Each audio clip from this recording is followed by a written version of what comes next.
All right, everyone, welcome to the Angular live stream. I am your host, Mark Thompson. I am joined by the fantastic Uber TL, one of the best people I've gotten to work with, Mr. Jeremy Elbourn. Jeremy, how Hello. you doing? I am doing pretty good. Looking forward to this stream today. This is one of the highlights of my month. We didn't do one in April. No, we had too much stuff going on. Too many things going on. We both were booked, so we could not do one. But we're back. We're back. We're going to do some coding today. We got David Gutierrez. Hello. Hello again. Good to see you.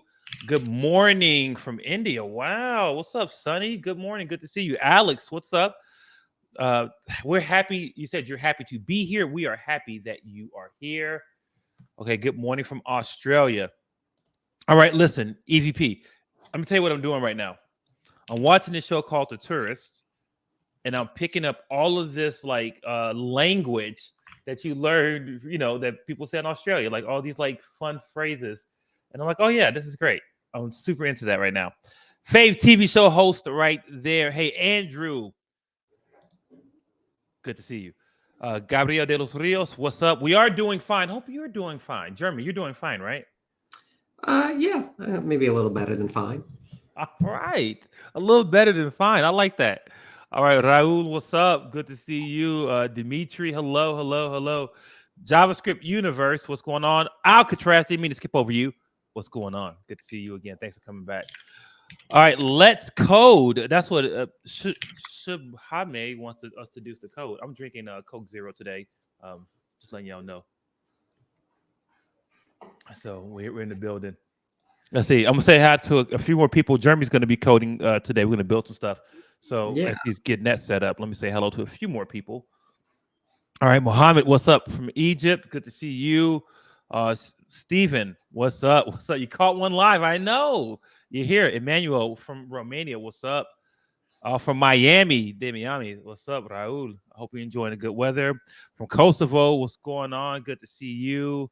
Simon, yeah, we're back. We're back, and V18 is right around the corner. You definitely want to do that.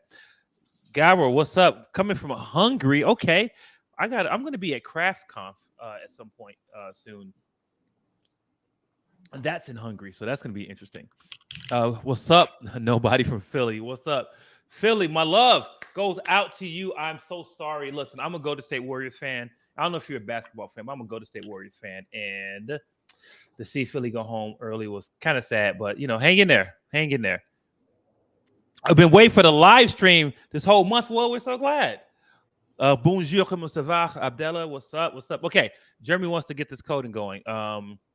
Let's see. Hold on. My WebStorm is just restarting now because I All just right. installed the latest version. Oh, I see. Can't be doing a live stream on an older WebStorm. You cannot. But we got a question already that we'll talk about. It says, where's the feature module? It is inconvenient. Did you know that if you wanted to still use modules in your applications, you can? It's just optional modules. We did not remove them, right? Standalone is our recommendation, but if modules still serve your purpose, that you cannot get out of folders and some configuration with TypeScript and your apps, then you can do modules still. You still can. From Morocco, what's going on? Hey, what's up, Sunil? What's up? What's up? What's up? What's up? MyCS Poland. What's going on? Okay, I see you. Tanzania. The first time we see somebody from Tanzania on the stream. Oh yeah, the legendary Evgeny is here. What's going on? It's good to see you. All right, Juan from Spain. Hola, ¿cómo estás? Oh, from Uzbekistan. I wish I could speak some Russian or some Uzbek, because then I would totally greet you that way. I'm gonna work on it. What's up from the UK? Got you. From Montreal. What's up? Bonjour. I'll say bienvenido. That's Spanish, man. Hola de Colombia. Andres, what's up? What's up? What's up? What's up? From Canada. What's up, Eddie the Head? Okay, so many people. I'm gonna say a few more, and then we got to get started. We got to get started. From Greece. Hello, hello, hello. Oh, sending a signal from Moscow. I see you. All right, all right. Ask me what's going on. Okay. All right. All right. All right. What's a fly over you a state represent? You're so funny. What's going on, Sarah? What's going on? Yeah. Check out CraftConf website because that's where I will be. Renato from Brazil. Upgrading on live stream is daring. Jeremy is, Jeremy's special because he goes hard for WebStorm. All right. Like this is his jam. So I know he's gonna be I'll say I'm not sponsored by JetBrains. I have no relationship with them. WebStorm's the best. WebStorm's the best. JetBrains IDEs are the best. And they're not free, of course. They have the community editions too, but yeah. They're worth it. They're worth every penny. I pay for my WebStorm every year, and honestly, I would pay more for it. I will say this, and I think I said this before, but I'll remind people. Before I was on the Angular team, I was actually doing Flutter development full time for a startup that I was building, and I used I forgot what it's called, like Android Studio, which is built, on WebStorm. Well, on IntelliJ, right? It's built on IntelliJ, right? Like tooling. Anyway, very, very good. I cannot lie. Once I got like an idea of the power, it was hard to go back to VS Code.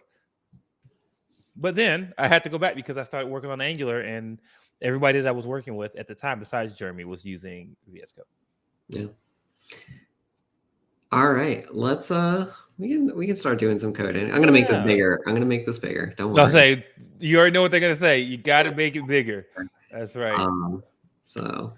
Sawubona. Okay, Teyamba, Sawubona to you. Good to see you. Good to see you. I think I've learned English changed everything in the next version. Listen, that is a thing that we're facing right now. That Angular, we continue to evolve the framework, and it can be a little tough. But remember this though. Even when we evolve a feature, we usually keep the backwards compatibility alive so you can upgrade to that new feature when you're ready. Okay. All right, Jeremy, we got to get started because I'll be saying hello to people from Switzerland, Brazil, the Ukraine. Did you know you could just say hello to everybody and that covers all your bases? I know, but I like saying hi to people to let you all know. I just to let people know that I see them, but I see you. All right. Let's see. Do that. I'm going to start some questions. All right. Oh, what's up, Rafael? Let me talk a little bit first. I will. What I'm doing. I know. I just want to say that somebody wants to second your nomination of JetBrains being the best. Okay, I'll stop. Go ahead. All right, so what I was going to do is build a little list box component with signals just to kind of show what it looks like to build something from like start to finish with signals. So let's go ahead. Can you see? Hold on, I'm going to stop sharing my screen and share it again because I think it kind of got frozen. I'm just going to share my whole screen, which means I don't get to look at you, Mark. It's okay.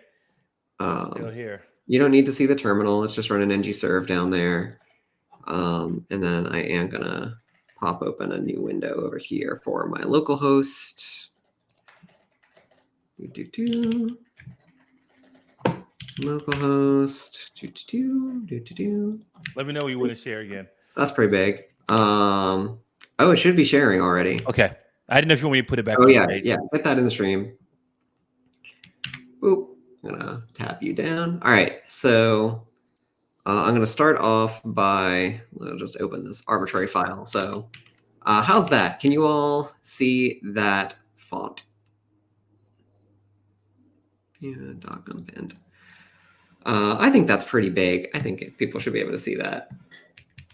Yeah, I think that looks pretty reasonable. If you can't see it, let us know. Jeremy, I'm so excited. I'm so jittery because we're streaming again, and it feels so fun. I'm so excited. So I'm going to make a list box component, which is kind of like a relatively straightforward component, common UI component. So let's just get started. List box, and this is going to be a component. And so this is not like production code or anything I'm writing here. This is just kind of to show off using the new Signal APIs. So let's just say, give me a prefix, Mark, for my components. Sure. Let's see. JM. JM list box. Yeah, for Jeremy and Right. Mark. It's gonna have some template. We don't need to fill that out right now. It's gonna be standalone true. And I think that's probably all we need right now. What's this? Yeah, we don't need that. And then we're also going to have export class option. And we're going to make that a component. And that's going to be option. And that's going to have some template, which we'll fill out later. And this is also going to be standalone true. And I don't know why this list box is still saying like red here. So let's start off with some inputs, right? So what are some things that the list box can be, right? Well, it can be disabled. And that is going to be an input. And that's going to have a default value of false. And using the function input API and not our decorator input API. Yeah. So this is what we're calling signal-based input. Yeah, signal-based. And this, the type of this you can tell is inferred, right? So this is an input signal of Boolean. And we can add another one too. Let's say like orientation is an input. And for orientation, we want to be like, okay, this can be horizontal or vertical. So I'll just say up here, like export type. List box orientation equals vertical or horizontal. All right, that's a little long, so I'm just going to call it orientation. My font size is really big. And this is going to be, we're going to actually explicitly say here of like orientation and default it to horizontal. Okay, so Denise says there's an extra parentheses on line 5 and line 9. Oh, good catch. That won't actually cause any problems because parentheses are free, but good job, Denise. I see you watching us. Thank you. Also, I want you to accept that list box is a word. And then we're also going to say like the list box has a value, right? And that value, rather than just being a regular input, is going to be a model. And that means that we can actually write to this value here in the list box. Right. So writable input, right? Is that the right framing? A writable signal input. Writable signal input, right? Yeah. But we would just call it a model input in conversation. And then the last thing I'll change here for this is that, what is the type of that value, right? Well, so for list box, it could be lots of different things. And so we're actually going to make list box generic and say that that is of type T. And we're going to do the same thing for option because options will also have a value associated with them. And so they'll also be generic. And so let's go ahead and do the same for our option. So option is also going to have a disabled input. So we're going to say disabled. Oh, and there's actually, I'm going to do one thing here is I'm going to make all of these read-only. So this is going to make sure that these, we don't accidentally overwrite these properties inside of our component, which we don't want to do. So we're also going to down here say read-only disabled equals input false. So options can also be disabled. But, options, right, like you also want the option to be disabled if the list box it's inside of is also disabled. And so let's go ahead and say, like, we're going to have a private list box equals inject that list box and import that. And so now this option is injecting the parent list box that it's going to be inside of. And we're going to want to know, like, internally, we're going to have a protected, like, is disabled, right? That's separate from the bindable input. That's going to be a computed. And we're going to, I don't need the braces here, actually. So we're going to say that is equal to whether this dot listbox dot is disabled or this dot disabled. Okay, so Jeremy, you got to pause. Yeah. The people are asking some questions about what you're working on, like some things you typed. Okay, first and foremost, if Jenny wants to know what is the keyboard that you're using, I think it sounds great. This is I think it's called LumaKey. Let's see. LumaKey Kickstarter. LemoKey. So it's actually this keyboard that I got from a Kickstarter. Got it. Mechanical keyboard. If I remember correct, I think it's Cherry Brown switches. If you can probably hear that on the mic.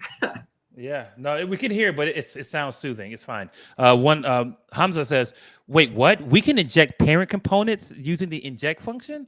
Yeah. So inject function works literally the same way as like if I were to do constructor injection and be like listbox here and say listbox of t and were to say like this is private.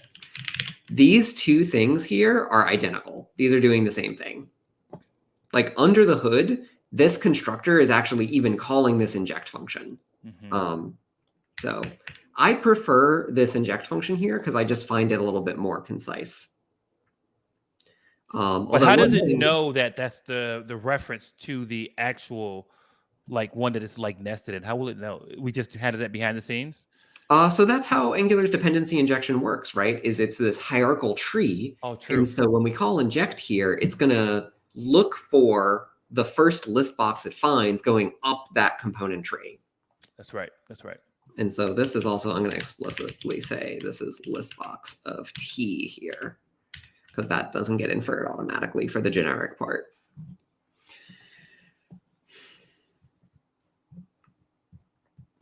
So we're also going to add another input for the option. We're going to say this is our value, because each option has a value associated with it, and that's an input. And that's also going to be of type T. But, an option it's not really useful if you don't specify a value, right? Like the value is going to be like null or undefined. And so what we're going to do is actually say this is an input.required. Right, we're going to require that value is actually set for each option. And if you don't set it, Angular will throw an error. So now we need to know whether or not a given option is going to be selected. So how do we know an option is selected? Well, it's selected if its value is the same value that's selected in the list box. And so we're going to add another computed here. And we're going to say this is another protected is selected. Computed.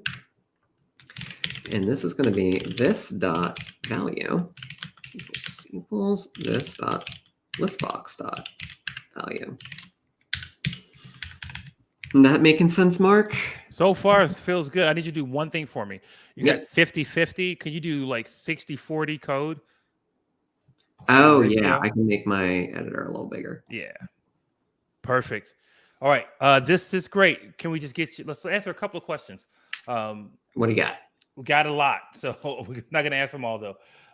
Let's see. Can I ask about zoneless in V18? What can we tell the people about zoneless in V18? So we're working on experimental support for zoneless. And so what that means, like we have a couple of different markers we might put on an API or a feature to say it's not quite ready for stable yet. So we have experimental, developer preview, and stable. So experimental is kind of the roughest one, right? So for developer preview, we can say like, oh yeah, we're relatively confident in this. We think the API is going to be something like this. We think it's going to work this way. There might be minor changes, but we're pretty confident. Experimental is like, oh, well, like this is kind of like the first draft, right? And we're expecting to get a lot of feedback, and we might see some more significant changes over time in how zoneless evolves. But let's see. Like, And should we say more accurately, like optional zones? yeah, like it's make it so that you can have kind of a good experience building Angular apps without loading Zone.js, right? It's not going to like migrate existing apps to not use zones, or it's not going to, do anything like that. But it's like for new code that you're writing, new applications, gives you a way of using Angular without zones and have that still feel pretty good. And obviously that is based pretty heavily on using signals. Okay. Let's get one more question, then get back to coding. Let's see. All right. So there's somebody asked about V18. I can kind of answer this one real quick. Hello from Macedonia. Macedonia. When is V18 coming out and what's new? V18 is later this month of May. Yeah. What's new? Lots of stuff. But if I told you now, Daniel, where would be the magic? We had a really fun event coming up for this. So, but new features, you get more. You hear more about what Jeremy just talked about like what's happening. You'll hear the latest updates about how we're thinking about Angular, how we're thinking about what's next for Angular. So you definitely want to tune in. Yeah, definitely later this month. I also saw a question in there. Why did I make is disabled and is selected protected? Yeah. Well, in Angular, you can mark a member as protected and still bind to that member in your component's template or in that component's host bindings, and not have that member be a public API. So this is me kind of saying like, these are internal APIs just for this component, but I still want to make sure I can use them in my template. And so in particular here, I'm going to introduce this host object here right, for my option. And we're going to add a few things that are necessary for this option. So first thing is we're going to add an ARIA role for option. Then we're going to say, okay, we've got this is disabled here. So we're going to say we've got an adder ARIA disabled. And that is going to be equal to this is disabled here. And then similarly, we have, we can do ARIA selected and say that is selected. And that's going to be part of what makes our options part of an accessible list box. There's also a question here of whether you can access these protected members even if the template's in another file. Yes, it doesn't matter whether the template is a separate file or in the same file. Angular treats those exactly the same way. And in fact, like there's literally no difference in the Angular compiler, whether it's in a separate file or the same file. Angular always treats them completely the same way.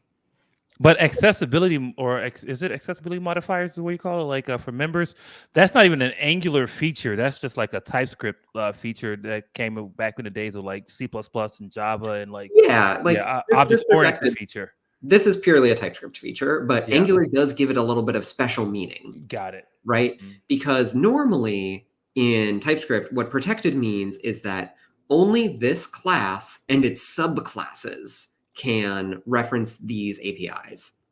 And in Angular, like because Angular introduces like templates to your component, it also means that your template can also access these APIs.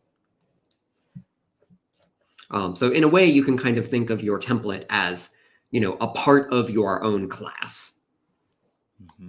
So it's, it's still in line with kind of the intended meaning of this. And then I realized I should also say these are read-only as well. So I also made those read-only because, for these inputs and for these computeds, right, we mark these as read-only because we're initializing the computed once, right? And from that, if I hover over this, you can see it's a little small, admittedly, but this gives you a signal of Boolean. And that signal instance never changes, right? I'm never going to overwrite this is disabled to a different signal. I always want that signal to be the same thing. And so that's why I make that read only. If this weren't a class, right? If I was in like a function and creating a computed, this would be a const.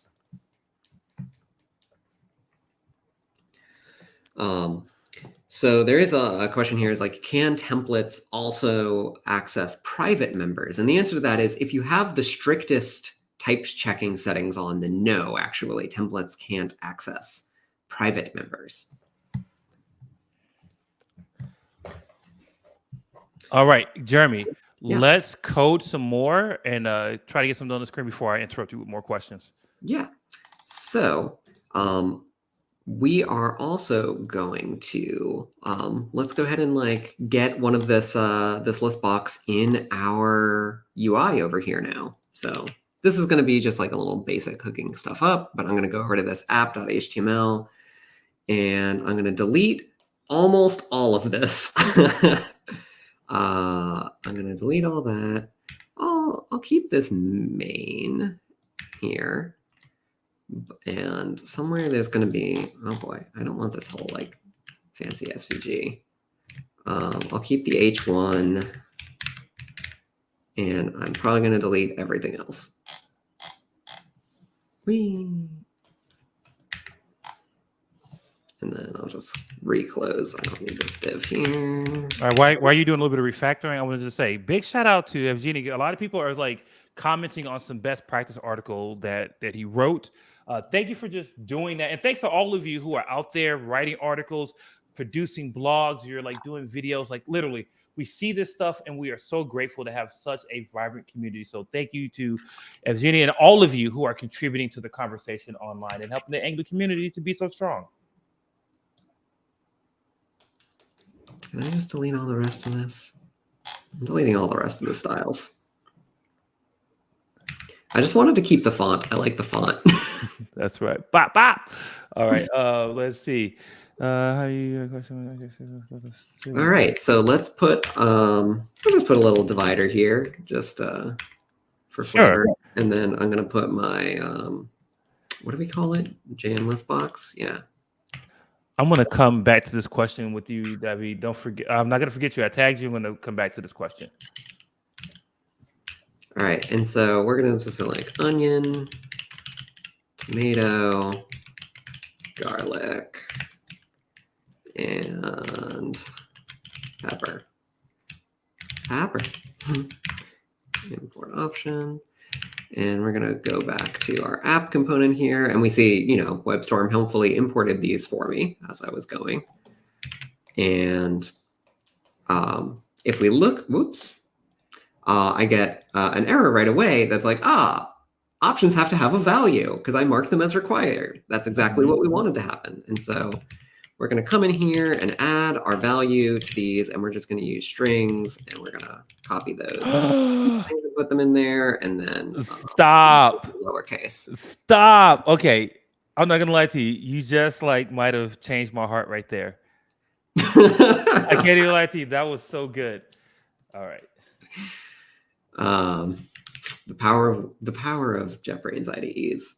So if I look into DevTools here, oh boy, there's not a lot of room there. Yeah. I want the style panel to go away. How do I make the style panel go away?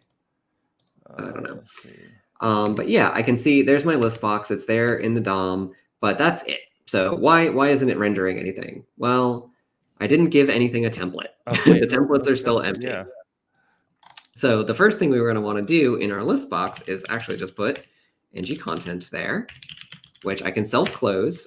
If you've been doing Angular for a long time, you might be in the habit of just like not just adding the closing tag. You don't need it anymore. You can just self-close that now. And then the options also need an ng content for their text, not container. So now if we come back here, yep, we can see onion, tomato, garlic, pepper. They're all there, but they have no styles. So let's go ahead and just like add some simple styles to these. So styles. Another like quality of life improvement we've added recently is I can say styles and just give a string, no array necessary. So I'm going to say here host is display block. Actually, you know what? I'm not going to make those display block. Or maybe, yeah, actually, no, I will. They'll be display block. And then for the list box itself, I'm going to say styles. You're going to be host. We're going to say display flex. And we're going to say flex direction is column because we want to go down. And then let's just add a little bit of like basic styles to make it easier to see. So we're going to add a border, 1px solid black. Oh, what? You didn't do red? Okay, you didn't see this, but your IDE suggested red first. And I wonder why. Is that just like a common thing that developers always do? I don't know. I don't know. I always do red first. I'm not going to lie to you. And then we're going to also add a little bit of just like padding inside of the list box, just so it's not so tight. So let's just say 4px there. And then each option, let's say we're just going to add a little border bottom for 1px solid black here. That doesn't look great. Do gray or something for now. Wait. Well, Mauricio, that's what I was trying to get to. Is that like that is my universal front end debugging technique? Oh man, Michael, listen, you're right. I always do it. Just like, what's going on? I have no idea. Yeah. And then decide to figure it out. Yep. So cool. We have these here now, and let's also we're gonna add a let's add a style. So we'll say like host when aria selected equals true. How do we want to deal with these when they're selected? So just add a background or something to it for now. So normally that's what I would do, is just add a color. But did you know it's actually an accessibility problem to only indicate that selection state with a color, because some people aren't going to be able to see that color. That's right. That's right. That's right. So let's go ahead and in our template here, let's add a little selection indicator. And so this is actually a good opportunity for us to use some of our new control flow here. So we can say if, excellent, too many parentheses. And we're going to say is selected. And we're just going to put a little selection indicator here. So is there a check mark emoji? Yes. Just going to grab check mark Unicode. Yeah, that's the one I want. So we're going to just put that there. So let's just make sure that that's showing real quick by, we can just real quickly say true or, and then they should all just show up. Yep. So we see our check marks there, check mark there. So that's there. Nice little if statement. And then for disabled, we can just add a different color. So let's say like host when it's aria disabled equals true. We'll say color light gray and border color light gray. Well, not like goldenrod yellow. Light gray. So add a little style for disabled as well. And now let's start dealing with, let's see, what do we want to do next? Well, you got to make it interactive, right? Yeah, so let's make it interactive. We'll start off with some styles. So we'll say cursor is pointer, but when it's disabled, we'll say cursor default. We get our little pointer on those. You can just also add a little, well, yeah, let's make it interactive. So when I click one of these options, I want it to become the selected value of the list box. So there's a couple of different ways I could do that, right? I could have the list box do a content query for its options and then listen to an output on them. But that feels like it's going to be a fair amount of code. And so I'm going to just go ahead and, for simplicity's sake, I'm going to add, I'm going to collapse these styles real quick. I'm going to add a click handler to this option. So I'm going to add a click there. And we're going to introduce a function that is, do we even need a function? I'll just do this here and I'll say, Oh, I like now that. I'll introduce a function. I'll say like select. And we'll just introduce that function here. So this is a protected select. And we're going to say if this dot is disabled. So we want to say not if this dot is disabled. So if I'm disabled, I'm not going to do anything. But if I am not disabled, then I'm going to say this dot listbox dot value dot set this dot value. And then the last thing. Wait, go back to that update there. Yeah. Oh, okay. Yep. I'm with you. So now let's, I've saved this. So theoretically, if I click on one of these, that check mark should show up. Do you think it's going to work, Mark? Yes, I do. You're very, very methodical. Click, click, click, click, click. So yeah, there we go. Wait, how are you keeping it mutually exclusive? You know what I mean? Where it's not letting you do multiple.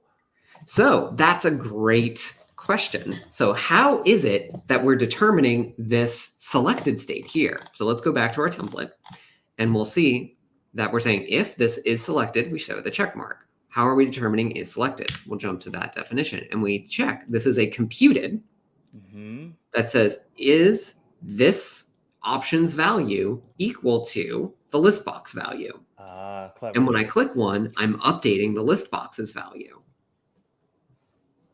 So every time I click one, the list box's value updates. And in fact, we can go over to our app here to just for demonstration purposes, we can say here, add a little paragraph and say list box value. And we'll put a little list box there. And we'll say list box dot value. Print that out, come over here, click that, and you can see that gets updated as we click. That's nice. I'm not gonna lie to you, Jeremy. Let me tell you something. There's the people the streets are saying this magical. Like I think a lot of people are very impressed with the use of signals to do something that I think a less sophisticated approach, even though it's simple, but it's still sophisticated, right? Those are not distinct or exclusive. What I think is interesting is that maybe a less sophisticated example would have been like, oh, I keep track and then I check and do all this kind of stuff. You know what I mean? Like, and deselect the previous one. But this is, the computer is super clear here. All right, let's take a pause and answer some questions. The questions have been piling up as you got us to this point, Jeremy. Yeah, let's do it. All right, let's do this. All right, are there any plans to develop an Angular component documentation generator or API extractor? So it's something that we would maybe like to do someday, but we don't have any plans for the near future. So we actually do have code to extract API reference documentation in the Angular compiler itself. I wrote it. So you wrote it on stream at one point. Yes. If you had been watching some of the stream last year, you would have seen me writing some of that code to do API documentation extraction from the Angular compiler. And we are currently using that code just for angular.dev. And if we wanted to open that up to be an actual feature we supported for people, it would require a bit more work in order to cover more use cases and add documentation for it and instructions, tutorials, all of this stuff. And it's something that we would maybe like to do someday, but we have a lot of other things that we're working on right now, especially in terms of like signals and zone lists and other framework features. And so that's a little bit just lower on the backlog. Okay, next question. Y'all should make Angular for Python backend of a website. Is it possible? No. So presumably you're talking like you can of course use Angular with any server language you want. But I'm assuming this is talking about server-side rendering specifically. And the way that Angular server-side rendering works today is it actually just runs your whole application and emits that rendered HTML document relying on that JavaScript execution environment existing on the server. So you can see in my template right here for this option, right, I'm binding to this is selected right here, which is running this arbitrary JavaScript right here, right? So Angular relies on the fact that you can run this JavaScript on the server in order to render your components and be able to produce that HTML document. So if we wanted to do that in another language, you wouldn't be able to use JavaScript, TypeScript to power the rendering of your templates. All right, let's get to the next one. I'm gonna get two more out of you. All right, specifically for you, Jeremy, how far are we from selectorless components? Selectorless is relatively far away, where, for some definition of relatively, it is something that we're very interested in exploring, but we don't have any concrete plans yet for how it's going to work, right? There's a large amount of design that needs to happen, and there would need to be an RFC, of course, and we would take feedback, and we would probably do some kind of developer user research studies. So we actually did this with Signals, and we did this with our control flow, where we actually sat down with some developers and we performed kind of studies and interviews to figure out whether the developer experience was something that people were liking and that they found it easy to understand and use. And so there's a lot of work that would have to go into like what some sort of selectorless version, or not version, but like a selectorless mode or something like that for Angular would look like. All right, one more, and then we'll get back to get some code. Let's see. Oh, this is a good question. So when we release a new version of Angular, do you migrate all of your applications to this version of Angular? So yes. Well, in the world, no. Right, in the world, but like at work, we do. At Google, yeah. So yes. At Google, there are no Angular versions. At Google, all of the code is in one repo, and that repo is at head all the time. So every commit, not even at releases, but every commit to Angular means that every application at Google is then on that commit. Yep. All right, let's keep it going, because I feel like you're in the groove right now and people are learning a ton. So let's keep it going. Cool. So the next thing I was going to do was let's actually raise an output. So we can, this isn't strictly necessary, because this value here, when I use this model input, Angular will automatically for you create a value change event. And so if I were to go over to my app component here, does this give you a way to like inline the template? Not automatically. So we'll just keep that over here. But so say I wanted to like do something when the value changes here. So I could actually add an event here that's like value change. And I'm going to run some method that's like, I'll just call it log value change. And we'll pass that event there. And we're going to create that method. And the type of this event is going to be the new value. So new value is going to be string here. And I don't know, I'm just going to console.log that value. So, oops, new value. So if I open my console here, console, clear that out, lower that a little. If I click this, I get these console.logs, right? This is automatically creating this event for me, value change, from my use of this model input here. So it just adds change to the end. Angular creates that for you automatically. But I also wanted to just show off what it would look like to do this manually. So actually, let's we can do like an orientation change maybe. What's a good event for this to submit? to admit? I don't know actually. So here's what we do. Yeah. Like this is not something that like you would do in real life in a list box, but I'm just going to do this for demonstration purposes. So we're going to say read only orientation change, and that is an output. And we're not going to add a type to it right now. We'll just say it's an output. Oh, somebody said hover could be a good. Yeah, event. I suppose you could do an event for hover. Although generally you would want to avoid doing that because like hovering happens a lot. So I'll do the orientation change because it will let me use an effect. Yeah. And so then what I'm going to do is I'm going to add a constructor to this list box. And in that constructor, I'm going to define an effect.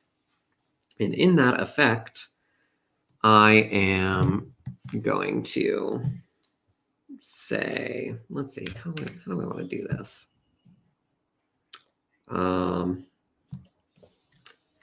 This dot orientation. So I'm going to like start off simple here. So let's make this of type orientation now.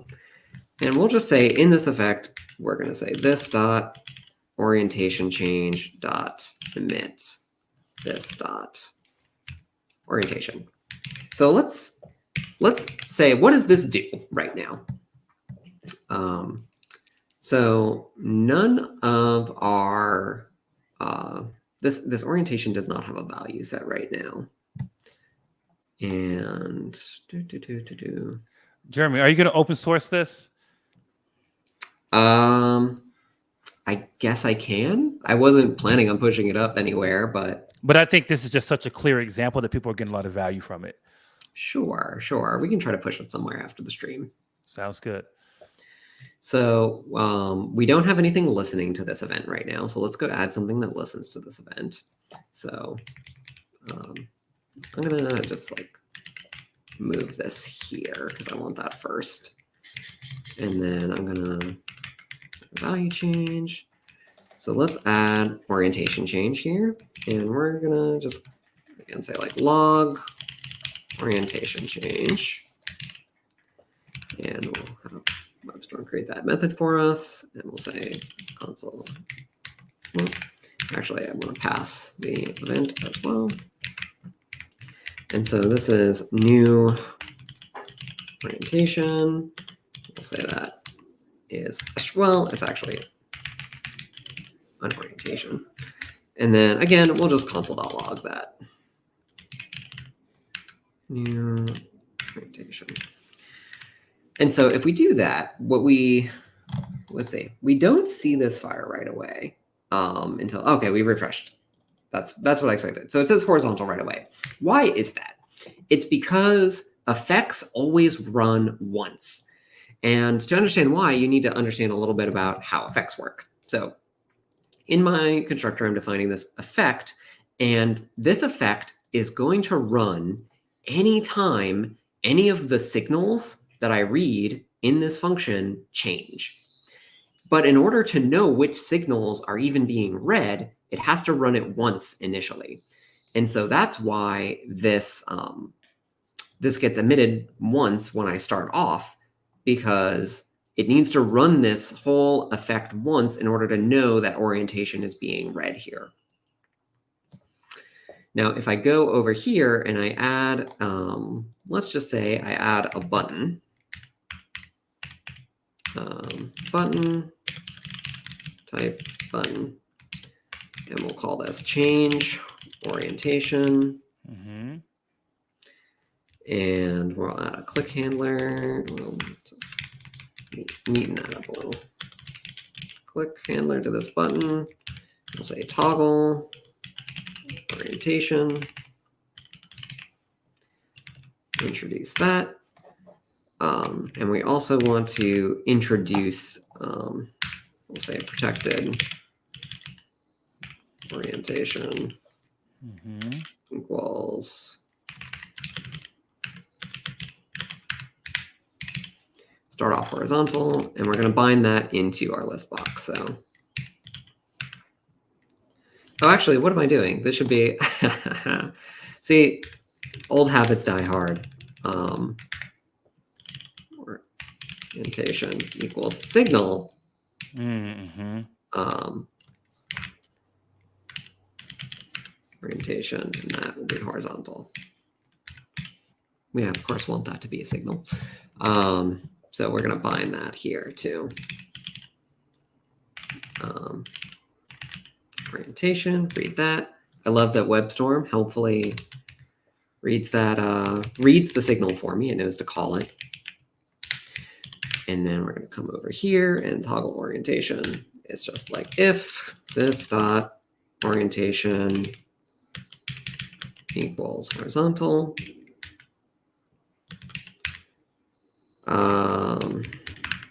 This dot orientation dot set vertical, else, and this dot orientation dot set horizontal. Boop. Now I wonder if I can refactor this. Refactor. I was wondering if RoboStorm could make this a ternary for me. No, not automatically. Like, I think normally I would refactor this. This is kind of a tangent, but like this dot orientation dot set, and then this dot orientation equals horizontal. All right, right after this, we got to do a lightning round of questions.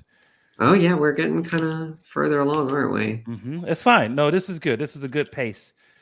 I think people like the just watching, code, so it's good. Both of these approaches of doing this are perfectly acceptable. I just kind of prefer the ternary style. And in real life, Prettier would format this for you. I just didn't bother. I can even have WebStorm do it for me. And so now we can toggle this orientation over here. And when I change orientation, you can see that output fires here in my terminal, or not terminal, console. Boop, boop, boop, boop, boop. And Jeremy, on line 26, the file you just in, so you're doing a set right there, but that could be an update because you're already getting reference to this dot orientation. But if you did an update, you can get the value, right? Yep. So I could say update old value. Right. Yeah. And then instead of saying this dot orientation, I can say old value. And that is actually a bit shorter. I like that a little more. Oh, I was just clarifying. But hey, we take the wins. That is good. Boop, boop, boop, boop, boop. It's just so satisfying to click.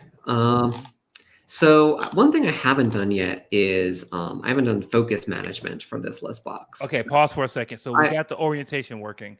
Yeah. Let's speed round at least 10 questions. So keep them short, but let's see if we can answer them.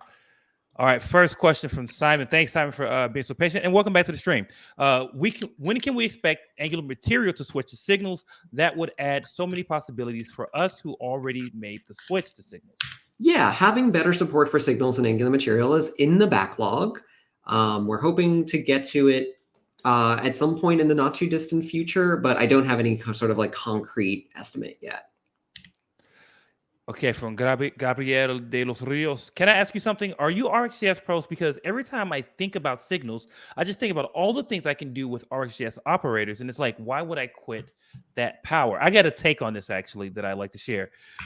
I think that, Gabriel, like everyone has to separate what Signals are good for and what RxJS is good for. RxJS is incredibly powerful, especially when you're dealing with asynchronous programming. And I think if we can frame it the right way, there's a world where Signals and RxJS make a lot of sense together to handle the different issues. If you're focusing on async programming, RxJS is like second to none, right? But then if you're thinking about like state in your template, like, well, that's not the same vein as async programming. But Jeremy, I'd love to hear more from you.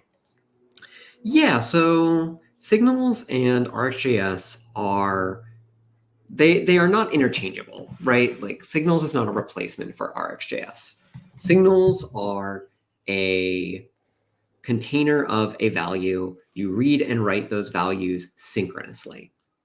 And those reads and writes, those are tracked so that, the framework internally can build this dependency graph of what expressions depend on other expressions. So in this example, right, in a signals world, I have some value here, and then there is a dependency on that value to this selected right here, and then there is a dependency on this selected here in this template with this, in what's rendered here with this aria selected binding. And it's really useful for the framework to have this dependency between these different pieces of information so it knows what needs to be updated in the DOM whenever your state changes.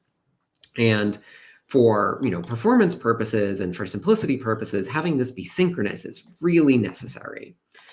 And with RxJS, it's kind of a fundamentally different model of thinking about this, right? Rather than having this kind of synchronous access, you are creating this potentially either synchronous or asynchronous, but in practice, that means you have to treat it as asynchronous stream of events or stream of values. And you can transform, right, via different map and combination and reducer operators.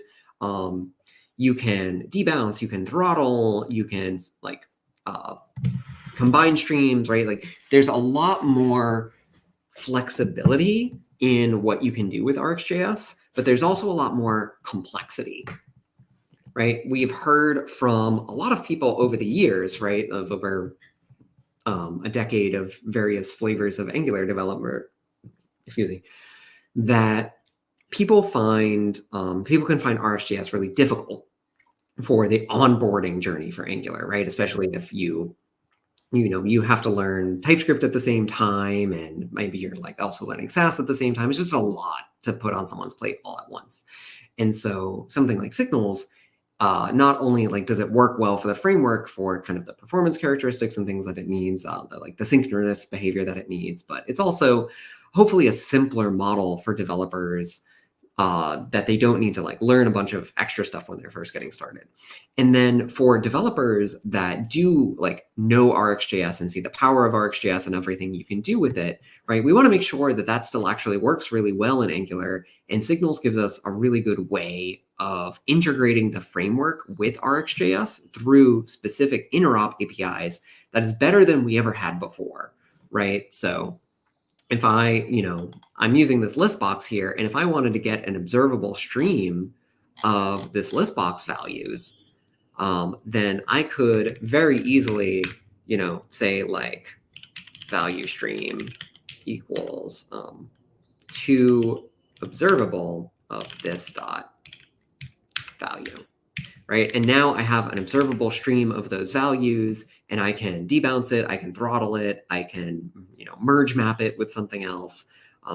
You could never do this before without Signals. And so our goal here is to kind of have our cake and eat it too, and make it so that you don't strictly need RxJS and you can have the reactivity without it, and kind of this simpler model here. But for when you do want RxJS, you can still drop it in, and it works better than it ever did before. Excellent. Okay, a couple of more rapid fire. Let's see. Hamza says, using Signals in HTML to print out stuff, is that fine, or is it like calling a method in HTML that triggers re-renders? No, this is what you're supposed to do, is calling these signals to read their value. All this is a getter, right? There's nothing super complicated happening under the hood. And so you shouldn't be any fearful of this at all. This is the way these are meant to be used. Yeah. Okay. Let's see. Spring Boot FR says, hello, are modules going to be deprecated? No. We have no plans for the foreseeable future to deprecate or remove ng modules. We will certainly continue to recommend standalone. And in fact, I am working on some updates to the style guide that will more strongly recommend standalone. At some point in the not too distant future, we will change this standalone flag to be true by default. And so if you leave it out, that will be true, and you have to explicitly set it to false if you want to use ng modules. But ng modules will stick around in the same way that zones is going to stick around, right? We know it would be prohibitively expensive and complicated for people to try to like migrate Zone.js out of their applications. And so, for the foreseeable future, we have no plans to like deprecate or remove ng modules or zones or any of the kind of fundamental pillars that people are using to build their Angular applications. Okay, today. one more. Roman says, what about type checking on material table? What about it? I think that there's, some complicated reasons why the type checking could be better there, and, feature request. Feature request on GitHub. Let us know that the streets want this. Can we have any more? Okay, I got one last one, and then I want to let you get back to coding. Model, right? Our model, does it work with reactive form? What does it work mean? So our interrupt story there is not complete yet. This is not ng model. This is a different thing. This gives you a way of doing two-way binding. And in fact, we can come over here and do an example of that real quick. So if I were to have some like selected topping here, and that is of type string, and I'm going to initialize it to onion. And I come over here, and I'm going to say, I'm going to put a banana in a box. I have to say it in order to remember the order the braces go. If I say value is equal to selected topping, ooh, string or undefined. Where did this or undefined come from? Type. Why? Oh, because it could be uninitialized because value is not strictly required. Okay, that's easy enough to fix. So I'm just going to real quick say that is or undefined. So you can see now I did this two-way binding, and I'm going to do one more thing here, which I'm already printing out the list box value, and I'm going to also print out selected topping. I'm going somewhere with this, I promise. Selected topping. You can see they're the same thing, and whenever I change one, the other also changes, right? This two-way binding here is keeping this selected topping in sync with the value of the list box. And the reason I talk about all of this is that this model API is what makes this possible. It makes it so that you can two-way bind this value property without ng model and without having to go through the boilerplate of manually setting up an output that has changes and making sure the same type and everything. Now, the question originally was, does this work with reactive forms? You can use this with reactive forms the same way you originally used any other component with reactive forms, but this is not making this participate in the forms participation model in and of itself. You would still need to use the existing forms API the same way that they've always been used. We are looking at making it easier to use forms with signals in the near future, but again, no concrete ETA on when that would happen. We'll almost never give a concrete ETA for anything. Okay. That's enough questions for the moment. But friends, keep asking your questions. We're going to keep tagging them. And at the end of the stream, with the last 5 minutes left, we'll go through and rapid fire as many as we can. So many questions. Thanks, Jeremy. Wait, what happened? Why are you so sad, David? I didn't say anything. So there's not a lot left to do on the list box other than making sure that focus works the way it's supposed to. So let's go ahead and let's change the styles a little bit. So let's just say when host is focus, it's going to say outline, 2 pixel solid dark blue. So do that. Yep. Is there an outline radius yet? No, there's only Moz outline radius. I wish Chrome would introduce outline radius.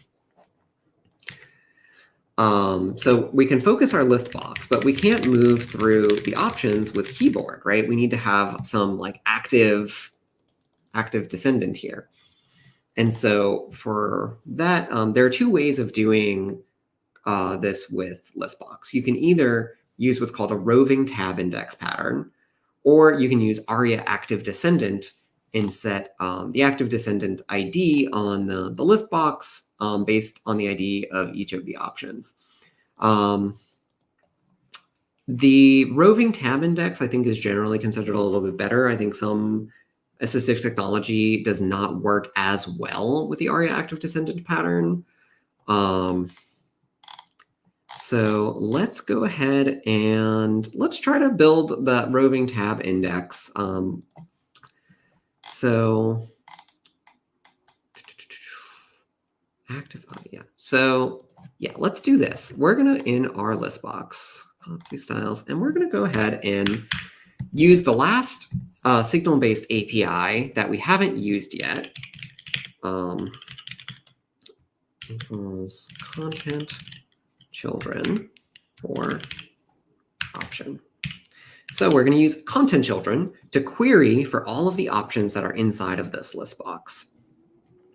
And so this is going to give me, again, the pop-up's a little small, but it's going to give me a signal of options where that options is a read-only array. And now I'm going to introduce a, let's call it an active option index. So we're going to say protected, well, maybe this can be private. Let's see. Active option. Do I need the index? Maybe I don't need the index. Let's just try active option. And that's going to be an option of T or undefined. And it's going to start off as undefined. And then for tab index here, I have this disabled, but I also want to now take into account, so if disabled or active option, I'll say not active option. And I want to, also this should be a signal. Wow. Old habits, active option equals signal. So yeah, even me with all of my preaching for signals here, I'm just like falling in my old habits of doing this without signals. Cool. And so how come 20 is not computed there? 20. I could make it a computed. Mm-hmm. So this, when I put an expression like this in the template, this is basically the same thing as doing a computed, right? I just didn't bother making one. So I need this to be productive, not private. And then why doesn't it like signal right there? What are you missing? I haven't. Is it an initial value that you're missing there? Yeah. Up T or undefined. Yeah. Oh. Okay.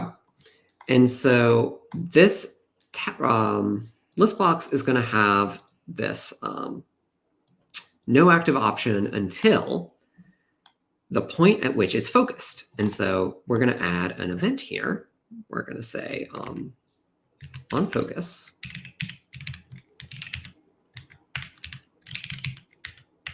We are going to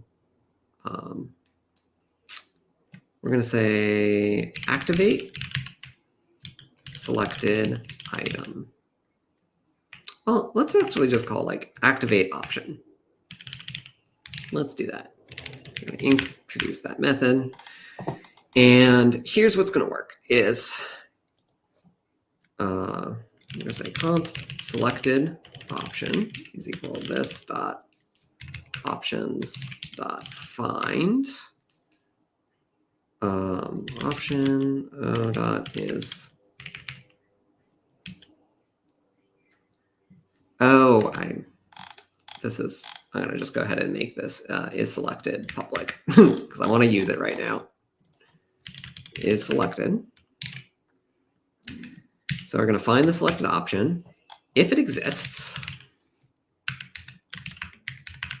this dot active option dot set selected option.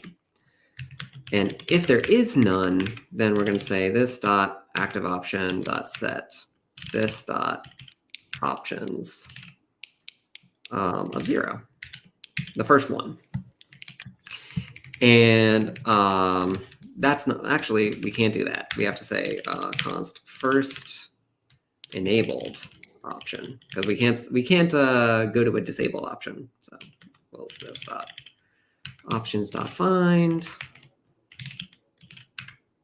and say not o dot is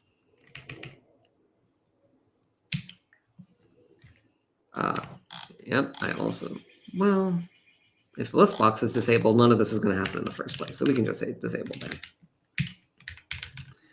And then we will say this dot active option dot set first enabled option. And then we're going to say for the option, the tab index is going to be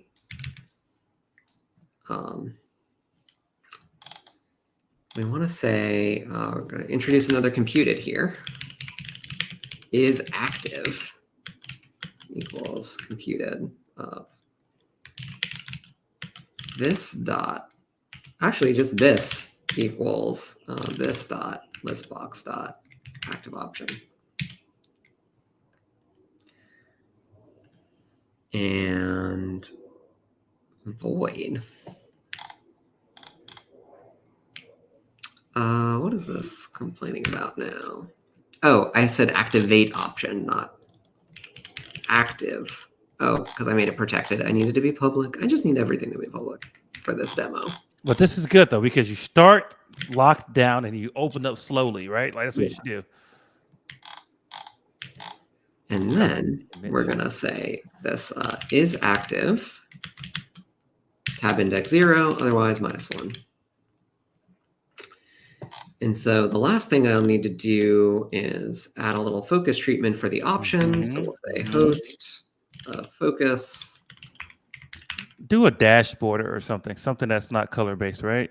All right, 1px. We can do dashed.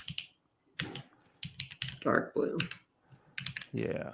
All right, now, Mark, do you think that's going to work? Yes, because like I said, you've been talking it through, so you're not like, I don't know. Nope. Oh, well. It's kind of working. Something. Oh, I know what's wrong. I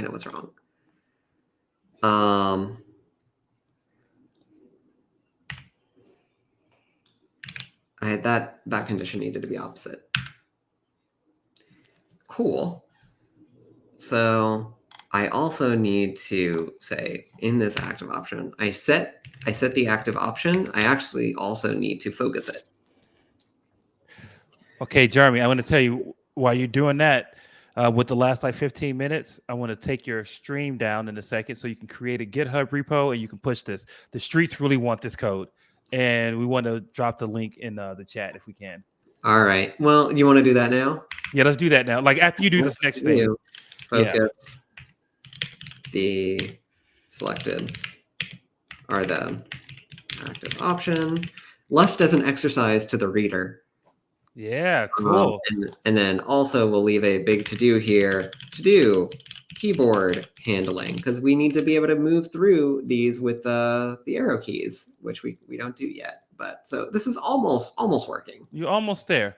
All right. So while you set that up, I'm going to remove you just for a second so you can privately go on to GitHub and do all your stuff. I'm going to start answering some questions while you're doing that. Let's see. So many questions. There are like 26. We'll try to get to many of them. Okay. First, let's start with this one's a good one.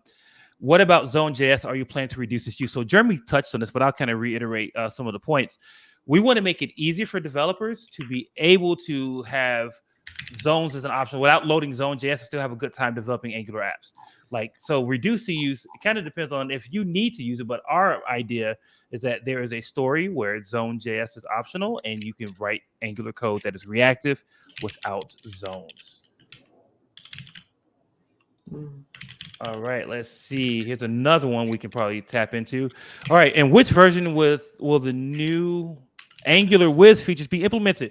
Guess what? It's been happening, friend. It's been happening. Check out blog.angular.io. We have a few new blogs talking about things like event replay, which is coming for your hydration and SSR story. Then we have JS Action, which we're using for some stuff. So we're already taking advantage of that like relationship and leveraging new features from Wiz. And there are more to come, which is amazing.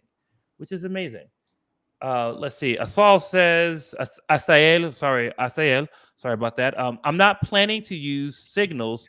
Is it worth it to upgrade to V17 to V18 from V15?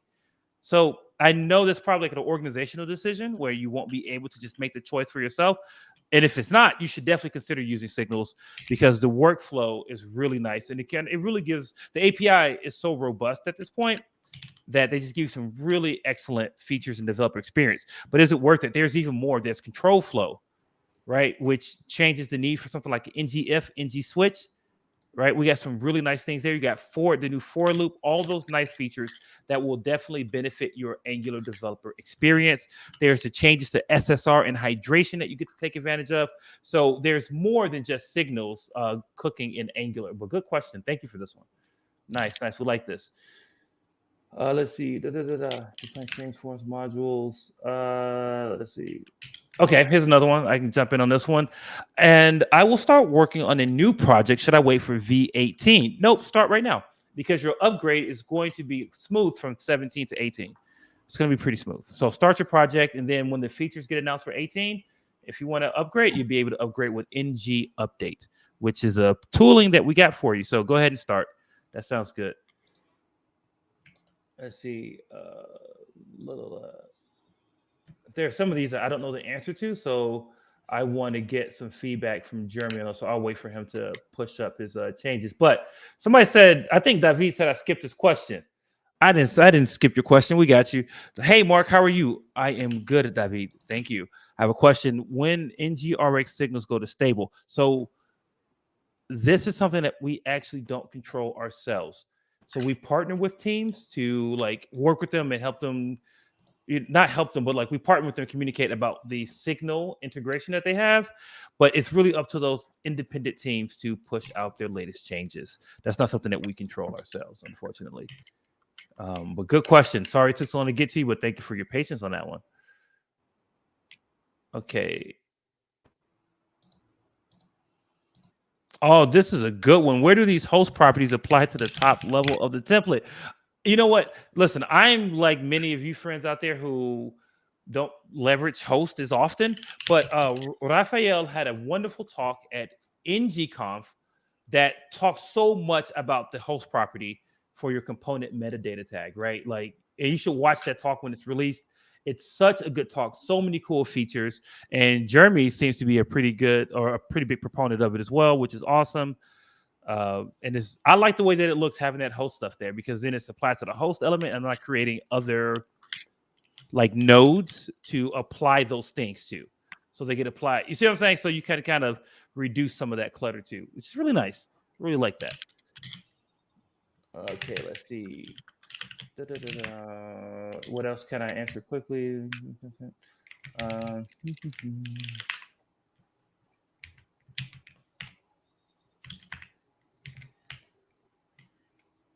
right, so I got to this question. I'm looking over the questions. You all asked so many great questions. Okay, Muhammad says, I'm looking forward to seeing this code in open source. It is going in open source. Jeremy's working on it right now. So you're going to be able to see it. Trying to push it. Yep, he's pushing it right now. So there you go. Okay. Oh, this is awesome to hear from Philip Willemy. The work you guys have done is so awesome. Thanks so much. We just deployed our first SSR to prod and have a perfect 100 Lighthouse score page loads. And the page loads in 0.5 seconds. Good for you. We're so glad to hear that the features that we're working on are benefiting you and your organization. It's huge. SSR, our server-side story has come so far. And I just love hearing stories like this. So keep them coming. Keep letting us know of all the great things that you folks are doing with Angular. That's excellent. Excellent. Let's see. This is a question. I'm going to give a high level, and then we can come back to it if we need to. Is there any plans to change forms to from modules to standalone?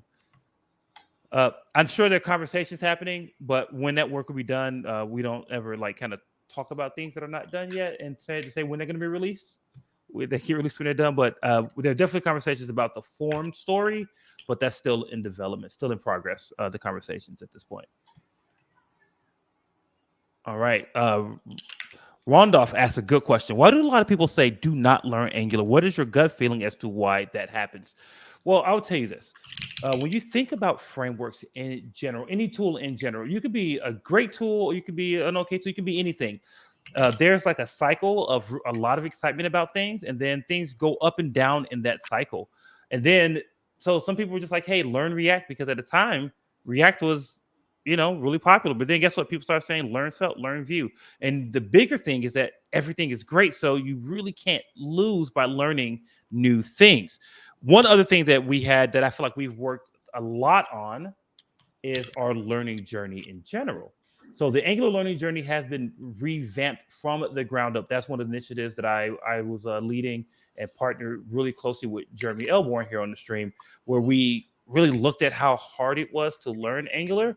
And then we did it, and hopefully it's easier or smoother. Easy is relative, because what's easy to me may not be easy to you, and vice versa. But we hope that it's smoother and a smoother learning path. So thanks for that questions. Let's see. All right. Let's see. Jeremy, let me know when you're back, and I can get you some. I'm running into some just Git trouble. Okay, well, keep going. Keep going. I'm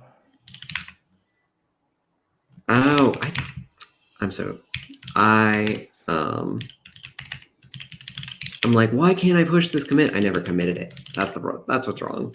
That'll do it to you. Why is it not recommended to use input signals and output in production? Well, not recommended, JavaScript universe. Well, so those things are still in developer preview. And as Jeremy explained, we have different release levels for features now, which is like experimental, which is like this thing probably going to change a lot before it's ready and stable. But developer preview for us represents a more stable version of an application, but it's still open to optimization and further improvements before we mark it ready for production. So that doesn't necessarily mean it's not recommended. We're just saying it's developer preview, because there's still some potential that we could find like, oh yeah, we need to update this a bit. But the APIs are not as shifty as they could be if something isn't experimental. Good question. Thank you for that one. All right, let's see what the streets are saying. So many comments. Let's see. When can you expect the release? Later this month, we got a special event that we're going to be announcing hopefully next week with our special release event. Good question. Let me see if we can get any. What's up, Ania? You're missing out if you're not using Angular. I mean, listen, we're doing some good stuff, but other teams are also doing good stuff. And the thing that I always say to people is this: use something that's going to help you ship your next application, because the biggest thing, especially for developers, we all have brilliant ideas. We always want to build something new, but we don't always complete our work. We don't always finish and ship things. So whatever you use to ship, if Angular is that thing, fantastic. If not, that's okay. All right, I got it.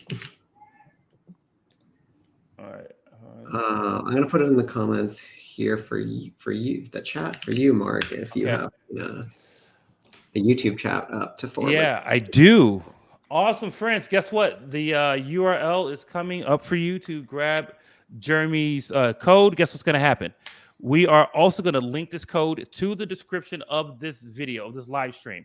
So you'll be able to find the code in the description. I'm also going to do something else in case you want to go ahead and... Okay, I don't want a folder. I just want to, put like something on the screen. Come on. I don't need a whole new folder. Okay. Naming things is hard. Okay, let's get in here. Let's create a new banner. All right, I want to put this on the screen for us real quick. Awesome. All right, so here's where you can find that Signal list box demo. Jeremy, I'm going to tell you why I think that people liked this so much. And they can comment themselves and tell us, but I'm going to tell you what I think. You showed what is normally a very daunting task, which is like UI controls like that. very daunting, but you implemented a lot of the features in an elegant way that made it feel so accessible. Like, oh, I can do this, right? And people just feel like, man, I can do this because of the way Jeremy. I mean, of course, you're special, but the way you taught it to people, it just really made it feel like, yeah, I could build something. And then maybe this will go on to help people contribute to Angular because they see this is how we build stuff. So that's pretty great. Even though this is disclaimer, not fully production code, like you said in the beginning, but it's a good example to use some of this stuff. Yeah. Hopefully that was useful. Like we've added a lot of Signal APIs recently, and this was a nice little example that shows off all of them working together in order to accomplish something real. Yeah. Totally. Okay, Jeremy, I got it. We got 5 minutes left and we got 14 tagged questions. You ready to go for some rapid fire? Sure, go for the lightning round. All right, let's do it. Why injecting parent component instead of using inputs? Because it's content children and the parent doesn't have any handle to its the template to set those inputs. Excellent. Is Carbon testing framework, is that being replaced with the new one in V18? I don't think we are replacing Karma just yet in V18. We are working on replacing Karma with a tool called Web Test Runner, but I don't think that has wrapped up yet. So that'll be a later thing. Hi there. Is there any best approach to use SSR? Yes. Next question. It's a little vague, but when you build out your application, just do SSR. You can add it with ng add @Angular/SSR. It'll walk you through to incorporate it in your application, and then you can set up things like SSR. You can set up some SSG, some statics. SSG stands for something static generated routes. I can't think of the other word. Yeah. I think this question is asking, like, are there best practices for SSR? Yeah. And we do not have time to enumerate them with only a few minutes left in the stream. So maybe for next time. Yeah, I was just trying to enumerate things that you can do right easily out of the box with low friction. So set up your SSG, set up your SSR. You can even set up a hydration, pretty straightforward. Those are some of the things you start with. Good question. Okay. In V17 dev mode, it's not possible to use the server.ts file, which is it's impossible to set cookies on the server and so on. Will this be fixed in V18? This isn't something that I know about. Like, if you think this is a bug, go file a bug. But you could probably find some information about this already on GitHub somewhere. But I don't know what this is off the top of my head. Okay, will there be support for dynamic ng content, something like ng templates can achieve? So I'll give a more vague answer here, which is that we would like to, at some point, kind of overhaul the content projection system in Angular and make it more sophisticated, more powerful. We don't know exactly what that will look like yet, but stay tuned. Yeah. There you go. There you go. Sounds good. Stay tuned. Here's another one. Are there any plans on implementing module/native federation functionality into Angular, i.e. loading component modules over network from another host, not the regular file system? We have no plans to support any sort of micro front-end architecture directly in like Angular or the Angular CLI for the foreseeable future. That may change someday, but right now it's not something that we plan on directly supporting. Yeah, and go check out everything that Manfred Steyer and Angular architects have been doing on that. They have a whole thing for you. You can check that out. All right, I think the biggest issue with ng content is that we still cannot use dynamic names. Do you think this will be possible in the future? Same answer as the other question about content projection, which is that like we would like to overhaul the system. We don't have a concrete plan on how to do that yet. We have some things we know we want to change, but stay tuned. Will do. Tayama, what's up? Would be nice. Reference in docs for version feature support. I work on a project with multiple versions. It's hard to remember which version supports what. Maybe in version compatibility. That's pretty tough, actually. So we do like the documentation site will have if you look at angular.io, there's a version picker where you can go to a version and see the docs for that version. But if we try to like invert that and have like you go to angular.dev and there's all the APIs that have ever existed and then which versions they're in, that would actually be much harder to build and maintain just from like a maintenance standpoint for the doc site. So I don't think we could realistically do that. Could we do something going forward though, like saying starting from V19 that we'll add a tag to features that are new? for that version, like since V19 or since V20. You know what I mean? Like in the future, but not retroactively. File a feature request, Mark. Yeah. No, Teyama, you filed the feature request. You want this, my friend. So yeah. All right. Is it possible to hook into Angular SSR to also server-side render web components? If not, is this planned to support it in the future? This is not something that's on our roadmap. As far as Angular is concerned, a web component is like just a native DOM element, and it's not going to do anything special to do server-side rendering for it. We have no plans to do anything like that. All right, how about this? Not sure a resource available, but I would like to know how to combine Signal Store with observables. You can fetch data from the backend and store it into an observable and use Signal to store to manage it. This is specifically for that technology. I don't know if we can answer this one. This sounds like an NGRX question, which we're not really equipped to answer. Yeah. NGRX is a different community project. We don't work on it directly. Yeah. Okay, John Baptiste says, when can we expect template compiler to rewrite multiple signal reads to a single one to get a proper type and nullability inference? I think this is talking about type narrowing for signals in templates. That is on the backlog. I think it's even in like the top 5 of projects in the backlog. So in the near future, it's going to happen. Okay. Sounds good. Thank you. Jeremy, you're crushing it, brother. All right. The CDK popover edit is for 5 years in experimental mode. When will it leave this state into stable? It probably won't. It was an experimental feature, and I don't know that we really have plans on promoting it to stable. Yeah. All right. That's good. But Serkan, good to see you again. I know you've been a friend of the stream for a while. Thank you for that. Okay. How is this is from your code. Yeah. How was the value changed output created? When you use a model input, it automatically creates a output for you that's the same name as the input with changed on the end. And can you just reference that because it is created in someplace?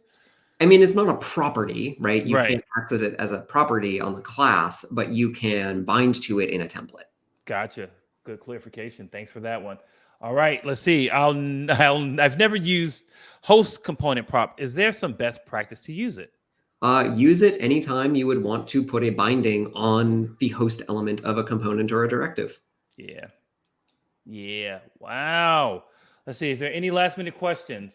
Oh, if Jenny says, Jeremy, where's Mal? Like, what's going on? Mal is out on the deck sunbathing. That sounds right. He loves to lie in the sun. All right. There was one question that I did not want to miss, but I want to ask it anyway. This will be our last question of the day, friends. Be sure to get that source code from github.com/gelborn/signal-listbox-demo. Also will be in the description of this video right after we end the stream. Last question. Somebody asked, was effect in Angular the same thing as use effect in React? I wouldn't say they're exactly the same thing, right? I think they're accomplishing like similar goals, but like they're, there's always going to be subtle differences between frameworks. Yeah. Okay. Fun. Jeremy, I think that this, if you had to ask me, which nobody did, but I'm going to say it anyway, I think it's one of our best streams in a while. Like, things was pretty good. I think a lot of value add to the community. I think we had a really good flow, and I had a great time. Jeremy, plug the people. Let them know, watch, play, or read something that you got going on right now. Man, I haven't really played much in the way of new games since the last time we streamed. So still Balatro. And I started playing The Messenger because I played Sea of Stars, and I like Sea of Stars a lot. Wanted to see what else that developer had done. The Messenger, I'm enjoying it. I think I'm pretty close to the end. That's good. Have I read any books? I recently reread The Goblin Emperor, which is one of my favorite fantasy novels of all time. I reread it like once a year. It's just very cozy and heartwarming. So that's really all I have. I haven't really been consuming much else. Okay. Anything to watch? Taskmaster? Have we ever talked about Taskmaster? I like Taskmaster a lot. I know I've talked about like shows like Dropout.tv before. Yeah. Streaming service, but just on YouTube, there's Taskmaster. It's a British comedy show, a panel show. Very funny. Comedians are set to do absurd tasks. Oh, that's great. And you can watch, if you want to go watch it, start with season 7. That's my favorite one. It's like a game show, so it doesn't really matter. Like there's no like story or anything. So you could just start with any season. So start with season 7. Fantastic. Okay, so let's see. Play right now. I'm still playing Tears of the Kingdom with the little one. He's really into that right now. So playing ton of that, which is a lot of fun. Brilliant game. Read. I'm in between books right now. I'm reading a lot of like novels that are like designed to help kids go, to that next level from like the fully illustrated books. So the latest book that I read with my kid is it's called like the Time Jumpers, and they get this suitcase full of historical objects, and then they have to go back in time to find out where to use that thing. Like the first book is about King Arthur's sword, and it's a fun read if you have a little person who's like in that second or third grade like reading level, like to start doing that. So that's pretty good. Watch The Tourist. That's pretty good. I'm liking that show a lot. It's really interesting on Netflix. So check it out. Watch The Tourist. If you need something else to read the Anglo documentation. It's good. Just print it out, get in the bath, Yeah. pour yourself a glass of wine. Oh, no. Here is an actual book that I am reading. It's not necessarily reading for leisure, but it is a book that I'm reading. Manfred Steyer wrote a modern Angular book. So when Angular books come out, it's a free book. But when Angular books come out, I usually just read them to see what people are saying about Angular, so I can know like what we need to do to help clarify messaging and such. It's not bad. You could learn a thing or two. I like it. So check out his book, Manfred Steyer. So, all right, friends, that's it. I think that's it for this week. Listen, we'll be back again in June, first week of June. We'll be back for another live stream. But until then, do something for me. Get those hands warmed up. Start to flex those fingers. Get to those keyboards and go build great apps. We'll see you the next time. Peace.